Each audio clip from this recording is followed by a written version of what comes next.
우리가 어떤 사람들과 계약 형태의 약속을 할 때 그것은 우리가 서로를 믿지 못한다는 것을 전제로 하는 것입니다.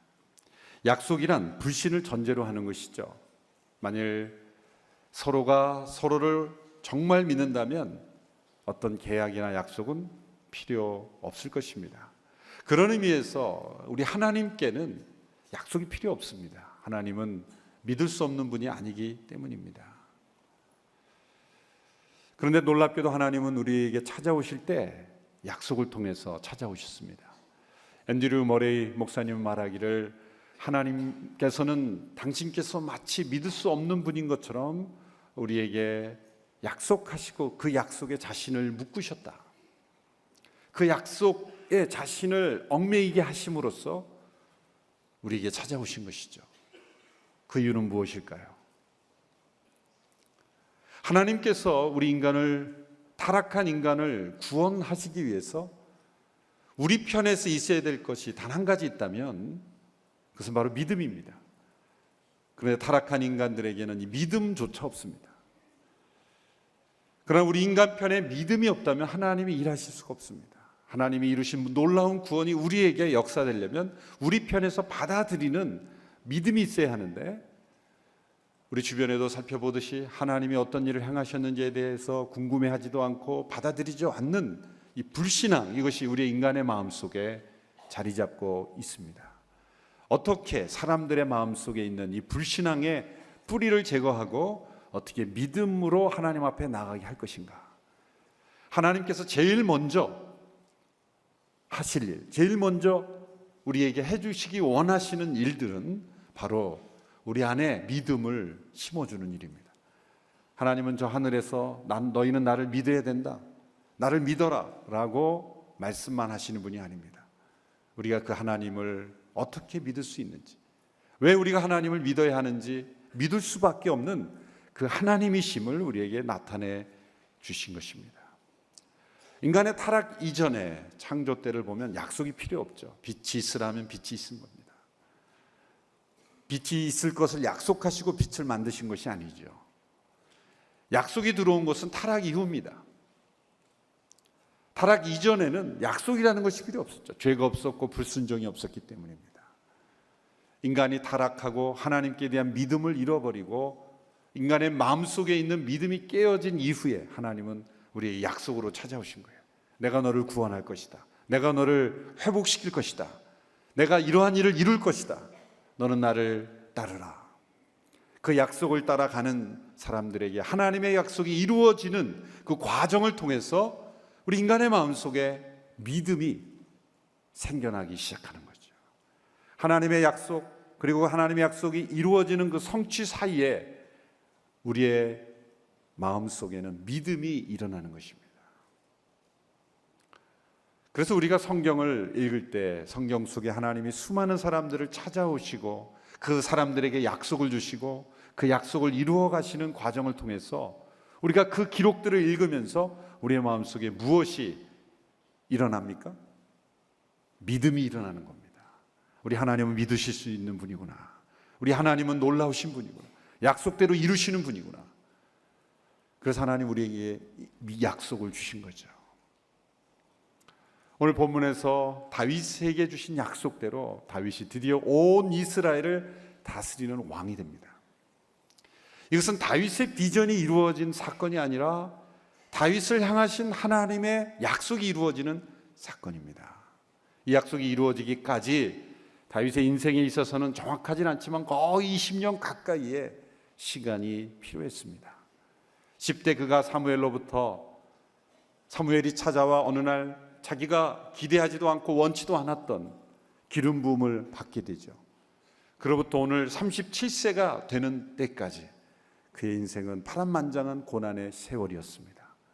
그리고 기다림의 시간이었습니다. 자신에게 주어진 그 하나님의 약속이 이제 현실화되기까지 그에게는 오랜 시간의 기다림이 필요했던 것이죠. 왜 이 기다림의 시간이 필요했을까요? 하나님이 능력이 없어서가 아닙니다. 하나님이 그 약속을 이루는 데 있어서, 모든 일을 이루는 데 있어서 능력이 부족해서가 아닙니다. 우리의 마음 속에 있는 불신앙의 뿌리가 그만큼 깊다는 거죠. 아브라함에게서는 25년의 기다림이 필요했어요. 하나님이 자녀를 주실 능력이 없어서가 아니라 아브라함과 사라의 마음 속에 있는 그 불신앙의 뿌리가 그만큼 깊은 것입니다. 그 불신앙을 걷어내서 하나님이 함께 하심을 보여주고 또 보여주고 또 보여줌으로써 아브라함과 사라의 마음속에 참된 하나님을 향한 믿음이 일어나기까지 하나님은 기다리고 또 기다리신 거예요. 우리는 상황만 바뀌면 모든 것이 다 이루어질 줄 알지만 하나님은 상황만 준비하시는 것이 아니라 우리 자신을 준비하기를 원하시는 거예요. 다윗에게는 이 20년 가까이 기간 동안 그는 도망자의 생활을 해야 했고 아둘람 동굴에서 400명과 함께 공동체 생활을 해야 됐고 블레셋에서 망명 생활을 해야 했고 그 모든 기간 동안에 그는 하나님의 약속을 기다리는 가운데 그의 마음속에 참된 믿음, 하나님의 종으로서 하나님의 마음에 합한 지도자로서의 준비를 하나님은 해가고 계셨다는 것입니다. 다윗은 3번 기름 부음을 받았죠. 제일 처음 사무엘에게서 기름 부음을 받았고 두 번째 이제 헤브론에서 유다 지파의 장로들로부터 왕으로 기름 부음을 받았고 오늘 본문에서 이제 북쪽 11지파의 지도자들까지 포함해서 온 이스라엘의 왕으로 기름 부음을 받는 과정이 나타납니다. 점진적으로 지도자로 인정을 받았죠. 이것은 다윗의 마음속에 하나님께서 참된 믿음을 준비해 가시는 과정입니다. 하나님이 택하셨지만 동시에 사람들로부터도 선택을 받는 그 과정을 하나님은 밟도록 기다리셨던 거예요. 그 과정을 통해서 정말 하나님이 다스리시는 나라, 하나님이 다스리시는 그러한 인생으로 하나님은 다윗을 준비시켜 가셨던 것입니다. 우리가 하나님의 약속을 기다리는 태도는 어떠해야 합니까? 하나님의 약속이 나에게 주어졌을 때 그 약속이 그저 이루어지겠지라고 하면서 막연하게, 게으르게, 무관심하게 그렇게 바라보는 것이 기다림이 아닙니다. 그렇다고 해서 우리가 그 모든 것을 내가 이루려고 앞서 나가는 것도 기다리는 것이 아닙니다. 하나님이 이루실 것을 기다리면서 동시에 내가 그 기다림의 과정 가운데 해야 할 일을 올바른 태도의 선택을 우리는 해가야 진정한 기다림인 것입니다. 지나온 다윗의 생애를 돌아보면서 3가지 그는 중요한 왕이 되기까지의 참된 기다림의 태도를 보여주었죠. 첫 번째로 그는 스스로 왕위에 오르기 위한 어떤 정치적 노력도 하지 않았습니다. 단지 그 순간순간의 상황에서 하나님이 그에게 주신 소명에, 하나님이 주신 사명에 그저 순종하며 충실했을 뿐입니다. 오늘 사무엘하 5장에서 그가 온 이스라엘을 다스리는 왕이 되지만 그는 이렇게 고백하지 않았습니다. 드디어 내 꿈이 이루어졌다. 드디어 내 비전이 성취되었다. 다윗은 왕위를 목표로 하지 않았습니다. 자신의 위치를 향하여 달려가는 인생이 아니라 하나님이 나에게 주신 사명에 달려가는 인생이었다는 거예요. 그가 헤브론에서 유다 지파의 왕이 된 이후로 7년 6개월을 또 기다렸어요. 그가 왕이 되는 것을 목표로 했다면 그 기간은 너무나 고통스러웠을 겁니다. 그리고 때로는 이렇게까지 힘든다면 차라리 안 하겠습니다 라고 말하고 싶었을지도 모릅니다. 그러나 그가 이 기간이 고통의 기간이 아니었던 것은 그는 사명에 충실한 인생을 살았기 때문이에요. 왕이라는 위치를 목표로 달려간 인생이 아니었기 때문에 그 기간이 그에게는 참된 믿음의 사람으로 준비되는 기간이었던 것이죠. 그는 스스로 왕의 위치로 나아가기 위해 어떤 노력도 하지 않았습니다. 두 번째 중요한 그의 태도가 있습니다. 그것은 다른 사람의 불행을 자신의 기회로 생각하지 않았다는 것이죠. 가장 중요한 것은 자신의 원수였던 사울이 죽었을 때 그에게는 그것은 기회였습니다. 어떤 면에서는 보통 사람들은 그것이 기쁨의 소식이었습니다. 자유케 되는 시간이었습니다. 해방되는 시간이었습니다. 모든 두려움과 위협으로부터 벗어나는 그런 시간이었습니다. 그러나 다윗에게는 그것이 큰 슬픔의 사건이었다는 거예요. 이것이 하나님의 약속을 기다리는 자에게서 나타나는 참된 모습이었습니다. 요나단의 죽음만 슬퍼한 것이 아니라 자신을 죽이려고 했던 그 사울 왕의 죽음을 슬퍼했다는 거예요. 애가를 부르며 그는 백성들에게 그 노래를 지어 부르게 하면서 슬퍼했습니다. 이것이 참된 약속을 기다리는 자에게 있어야 될 능동적인 태도인 것이죠. 만일 우리가 이러한 마음으로, 이러한 태도로 하나님의 약속을 기다린다면 다윗처럼 하나님께서 그를 반드시 들어 사용하시는 인생이 되리라고 믿습니다. 다윗은 그저 잠시 슬픈 것이 아닙니다. 깊은 슬픔 가운데 그는 헤브론에서 저 북쪽으로 진군에 쳐들어 올라가지 않았습니다. 다른 사람의 불행 위에 자신의 미래를 세우려고 하는 것은 절대로 하나님의 약속을 따라 움직이는 자의 모습이 아닙니다.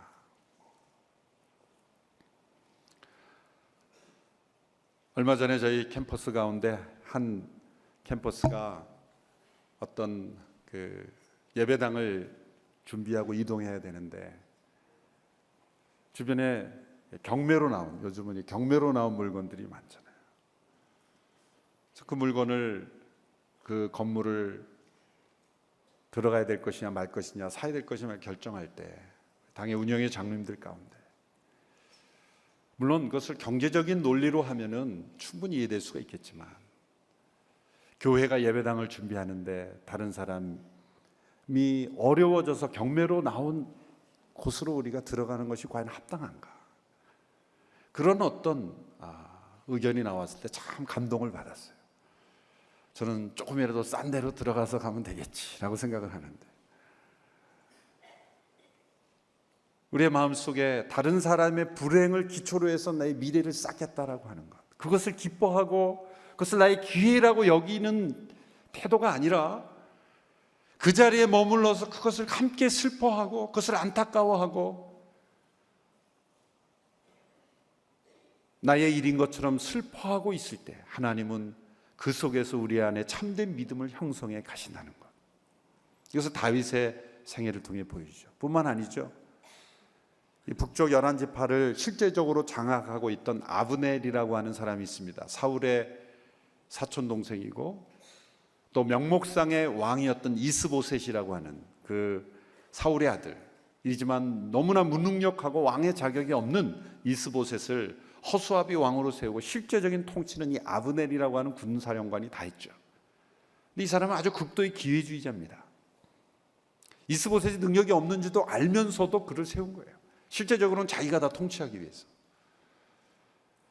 그러나 상황을 딱 보니까 이제 북쪽은 망하게 될 것 같고, 헤브론에 있는 다윗의, 정말 이 다윗이 하나님이 함께 하심을 뭔가 보지 않습니까?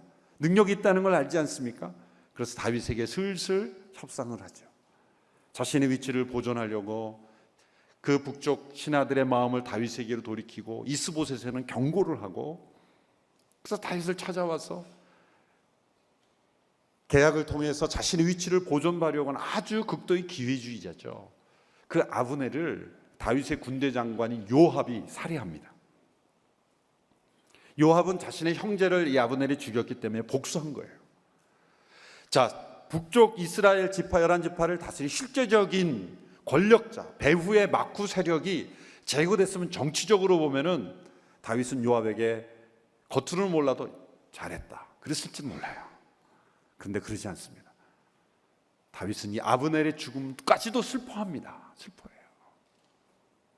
이해할 수 없는 사람인 것 같아요. 세상적인 가치관과 세계관으로는 다윗의 그 마음의 상태는 우리가 이해할 수 없어요. 왜냐하면 그는 하나님의 마음을 알았기 때문이에요. 복수에서 복수로 이어지는 끊임없는 권력 다툼, 그것을 통해서 이루어지는 권력은 결코 하나님이 원하시는 것이 아니라는 것을 그는 알고 있었기 때문이에요. 그는 그 아브넬의 죽음을 깊이 슬퍼합니다. 깊이 슬퍼합니다. 자, 그 슬퍼하는 그 다윗의 모습을 보면서 백성들은 처음에 의아해했을 거예요. 아니, 저 사람이 죽으면 이제 북쪽 전체가 우리가 장악할 수 있는 좋은 정치적인 찬스가 오는 것인데 왜 저렇게 슬퍼하지? 그것이 바로 다윗의 남다른 면이었다는 거예요. 그리고 오히려 백성들은 다윗을 그것을 계기로 해서 더 신뢰하게 되었다는 거예요. 본문 사무엘하 3장 35절에 37절의 말씀을 보십시오. 아브넬의 죽음을 슬퍼하는 다윗에 대한 백성들의 태도입니다. 35절부터 37절의 말씀 우리 같이 한번 읽어볼까요? 시작. 그때 온 백성들이 나와서 다윗에게 아직 나시니 음식을 먹으라고 권했습니다.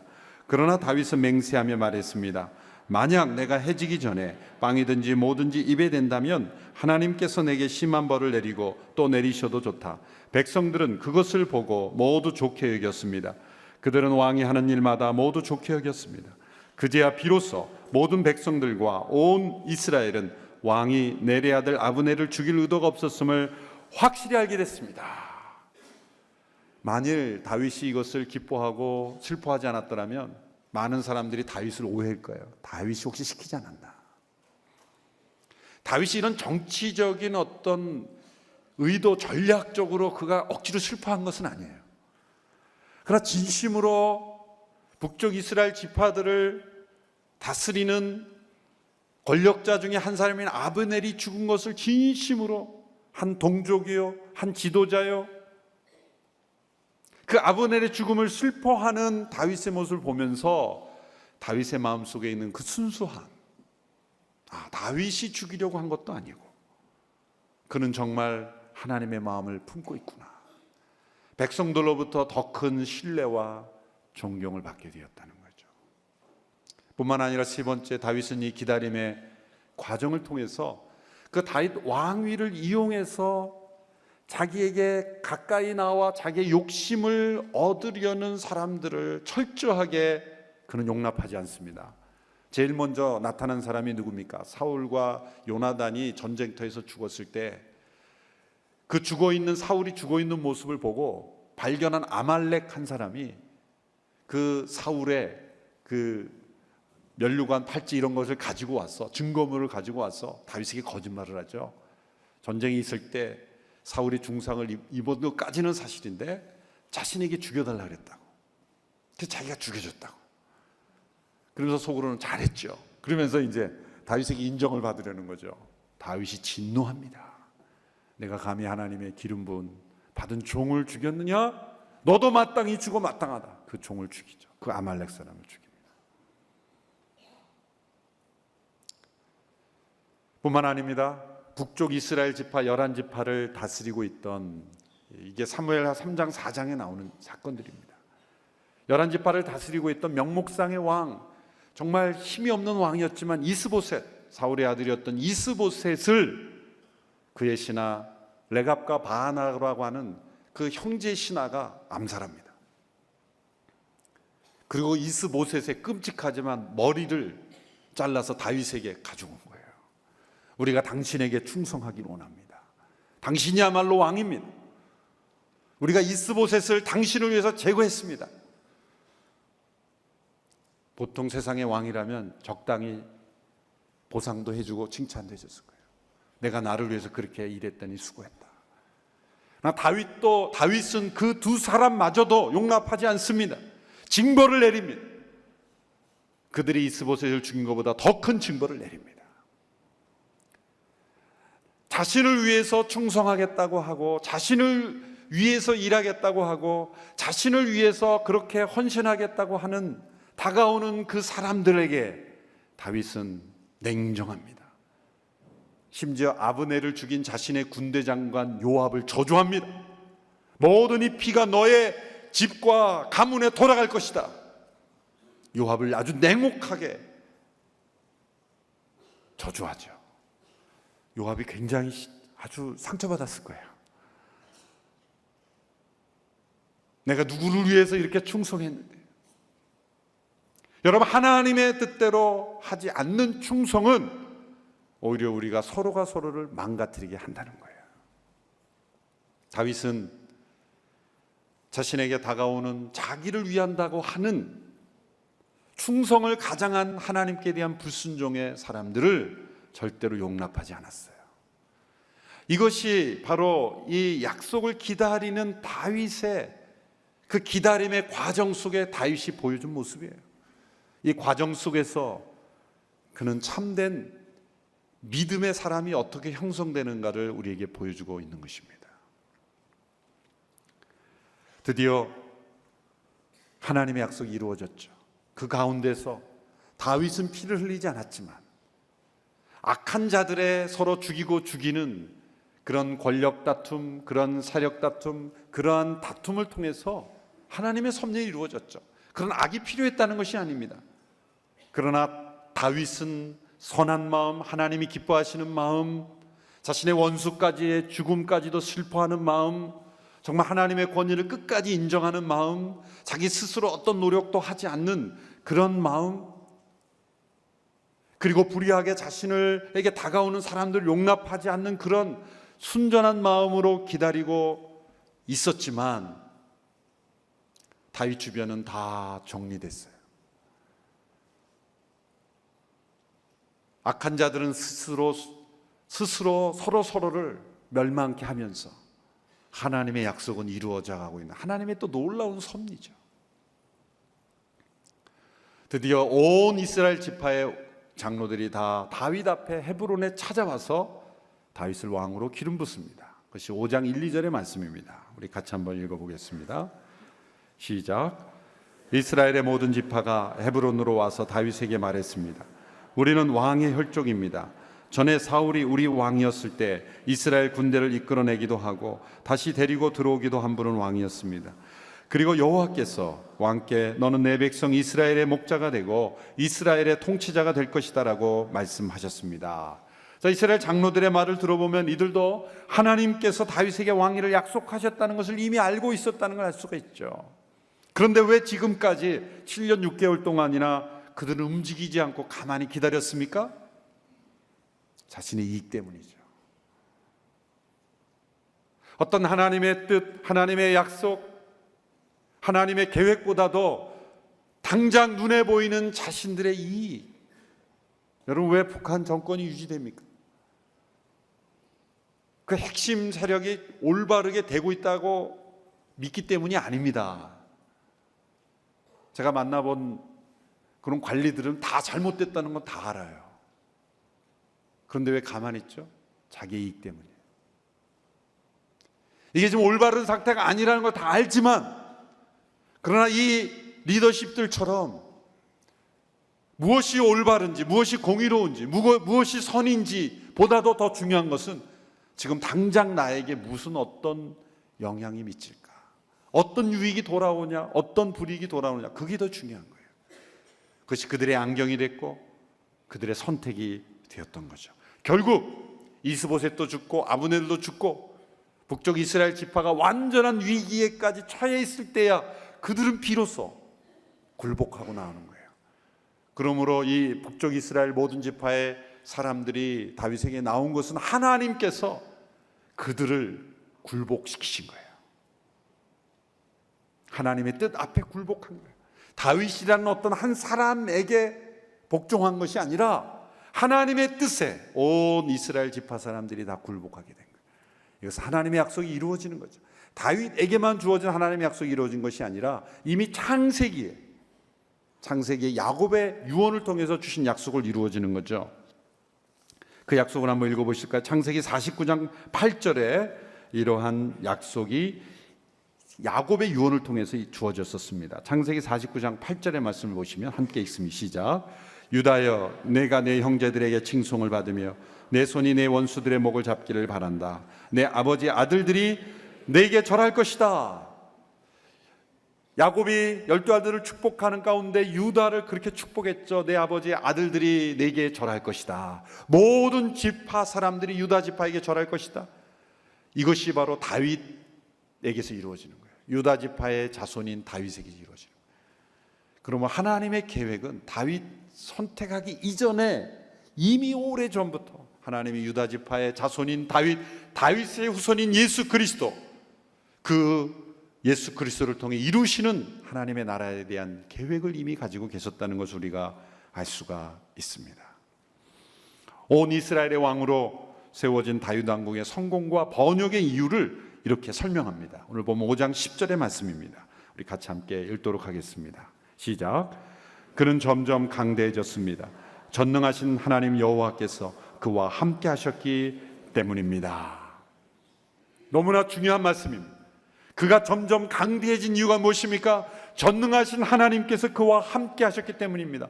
어떻게 함께 할 수 있었습니까?